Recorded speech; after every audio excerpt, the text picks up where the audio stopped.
करेंगे BSc part 1 paper 3 gaseous state 11.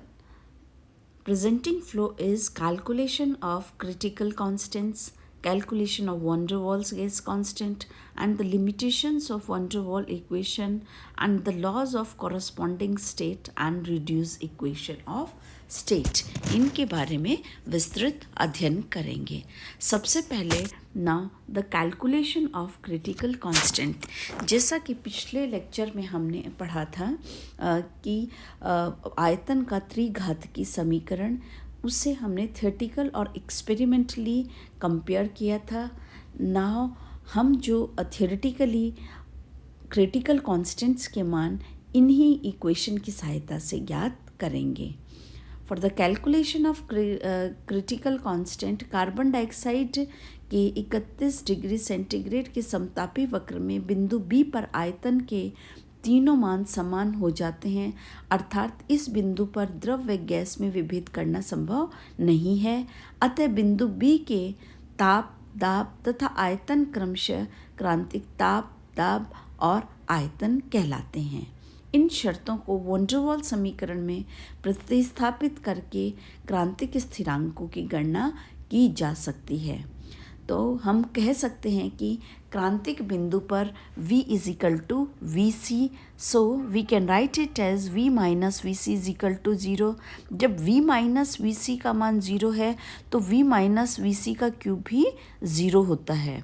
इसका expansion अगर हम करते हैं तो we will get V cube minus 3VC V square plus 3VC square V minus V C cube का इज इक्वल टू ज़ीरो प्राप्त होता है. इस त्रिघात के समीकरण का यह सॉल्यूशन होता है. समीकरण 41 में P तथा T के स्थान पर क्रमशः PC तथा TC अगर हम प्रतिस्थापित कर दें तो हमें V cube minus B plus R T C upon P C V square plus A upon P C V minus A B upon P C equal to zero प्राप्त होता है. अगर हम 43 और 44 इक्वेशन को कंपेयर करते हैं तो तीन हमें समीकरण प्राप्त होते हैं जो क्रमशः 3VC is equal to B plus R T C upon P C and 3VC square is equal to A upon P C V C cube is equal to A B upon P C प्राप्त होते हैं. इन तीनों equations के द्वारा हम critical constants के मान ज्ञात करते हैं. अगर हम आपसे कहें कि उपरोक्त तीनों समीकरणों की सहायता से हम क्रांतिक समीकरण का मान, अगर हम समीकरण 46 तथा 47 को में से घटा दें तो हमें VC का मान प्राप्त होता है. VC is equal to 3B के बराबर होता है. इस VC का मान किसी भी इक्वेशन में रखने पर हमें PC का मान PC is equal to A upon 27B square and PC और VC का मान इक्वेशंस लास्ट वन जिसमें हमारा TC है उसमें अगर हम इंट्रोड्यूस करते हैं तो TC का मान TC is equal to 8A upon 27 RB प्राप्त होता है. तो इस प्रकार हम इस इक्वेशन द्वारा PC, VC और TC का मान ज्ञात कर सकते हैं. Now the relation between Boyle's temperature and critical temperature. अगर हम क्रिटिकल टेम्परेचर और बॉयल टेम्परेचर में रिलेशन देखते हैं तो हमें पता है कि TB is equal to A upon RB होता है and according to critical temperature TC is equal to 8A upon 27 RB. इसमें हम A अपॉन RB के स्थान पर अगर TB का मान रख देते हैं तो we will get TB upon TC is equal to 27 upon 8 is equal to 3.375. So this TB is equal to 3.375 TC प्राप्त होता है. This is the relation between boil temperature and critical temperature.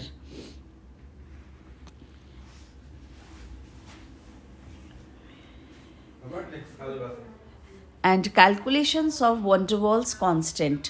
अगर हम वंडरवॉल कांस्टेंट्स के मान ज्ञात करते हैं तो हमें पता है कि with all equations we will get A is equal to 3pc vc square, B is equal to half vc एवं A तथा B के मान इक्वेशन में पुट करने पर we will get the value of R is equal to 8pc vc upon 3tc। vc का प्रयोग द्वारा निर्धारण पूर्णतः सही नहीं माना जाता, अतः A और B के मान TC तथा PC के पदों में ज्ञात करना उचित होता है। समीकरण द्वारा VC is equal to 3TC R upon 8PC होता है। So we can calculate the value of A is equal to 3PC into 3TC R upon 8PC square. So we will get the value of A and B and the B is RTC upon 8PC प्राप्त होता है। Now the limitations of van der Waals equations. अगर हम van der Waals equation की limitations की बात करते हैं तो van der Waals समीकरण यद्यपि वास्तविक गैसों के व्यवहार को समझने में सफल रही है, फिर भी इसमें निम्नलिखित त्रुटियां पाई जाती हैं। van der Waals constant A तथा B का ताप पर प्रभाव पड़ता है, अतः उन्हें निरपेक्ष स्थिरांक एब्सोल्यूट कांस्टेंट नहीं माना जा सकता, अर्थात भिन्न भिन्न ताप राशों में A तथा B के भिन्न भिन्न मान होते हैं। सेकंड जो इसका लिमिटेशंस है वो यह है कि क्रांतिक स्थिरांकों के प्रायोगिक मान van der Waals समीकरण द्वारा परिकलित मानों से कुछ भिन्न पाए जाते हैं। उदाहरण के लिए van der Waals समीकरण द्वारा Vc upon B is equal to 3 होता है, परंतु कुछ गैसों जैसे हाइड्रोजन, आर्गन, कार्बन डाइऑक्साइड के लिए यह क्रमशः 2.8, 1.41 तथा 1.86 होते हैं।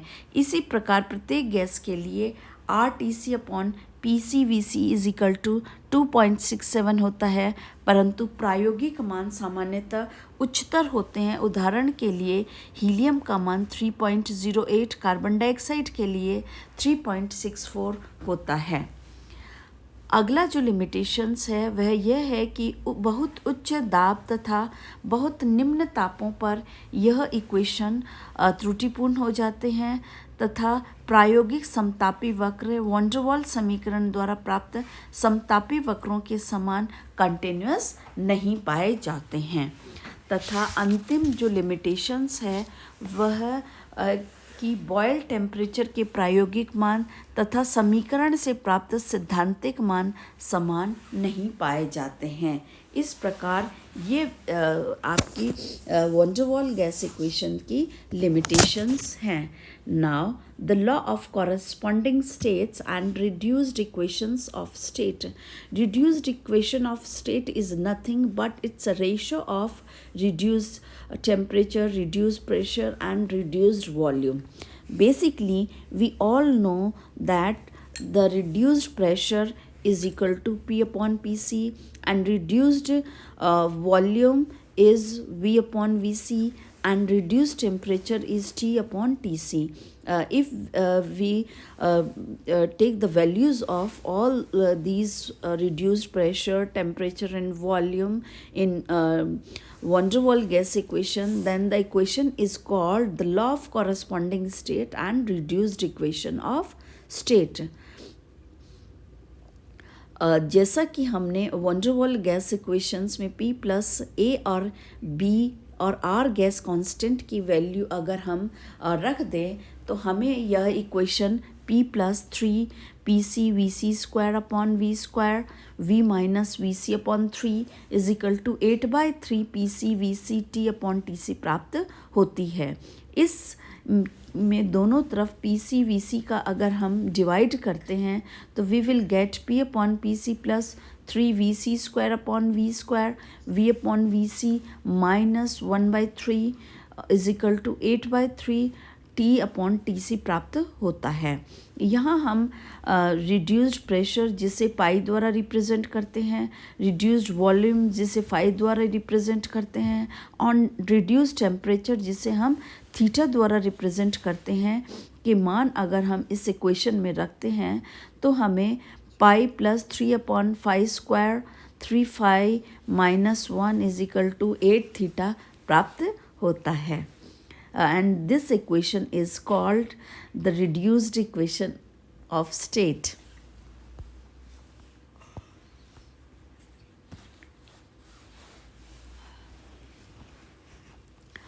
Pi, phi तथा theta reduced pressure, reduced volume and reduced temperature हैं जिन्हें क्रमशः PR, VR और TR द्वारा प्रदर्शित किए जाते हैं. यह equation reduce equation of state कहलाती है. यह एक जनरल इक्वेशन होती है क्योंकि इसमें गैस के अभिलाक्षणिक स्थिरांक A तथा B नहीं होते हैं. यह इक्वेशन द्रव तथा गैस के लिए समान रूप से उपयोगी होती है. इक्वेशन 59 से यह स्पष्ट है कि दो या दो से अधिक पदार्थों के reduced temperature, pressure and volume भी समान होंगे. ऐसी दशा में वे पदार्थ कॉरस्पॉन्डिंग स्टेट्स में कहे जाते हैं और संगत अवस्थाओं को लॉ ऑफ कॉरस्पॉन्डिंग स्टेट कहते हैं. यदि गैस संगत अवस्था में होती है अर्थात पाई, फाई और थीटा के मान समान होते हैं तो वे आदर्श व्यवहार से विचलन भी समान दिखाती हैं या डेविएशन विद आइडियल बिहेवियर.